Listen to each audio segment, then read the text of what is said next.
தொழில் முனைவோர் மேம்பாடு கூட்டுறவுத்துறை துணை அமைச்சர் டத்து ரமணன் ராமகிருஷ்ணன் மேற்கொண்ட அதிரடி முயற்சியில் தக்குன் நேஷனல் வாரிய குழு உறுப்பினராக செந்தோசா சட்டமன்ற உறுப்பினர் டாக்டர் குணராஜ் ஜார்ஜ் நியமிக்கப்பட்டார்.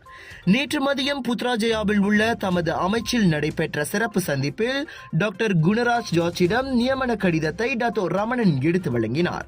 அவரின் நியமனம் நேற்று முதல் நடப்புக்கு வந்தது.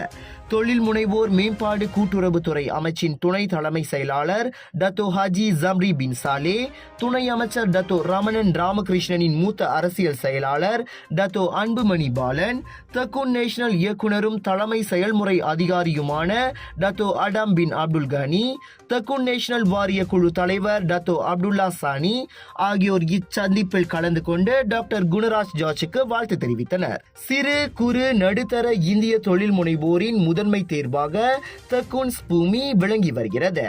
அவர்களுக்கு உதவிட 30 மில்லியன் ரிங்கெட் நிதி ஒதுக்கீட்டில் இருந்தது.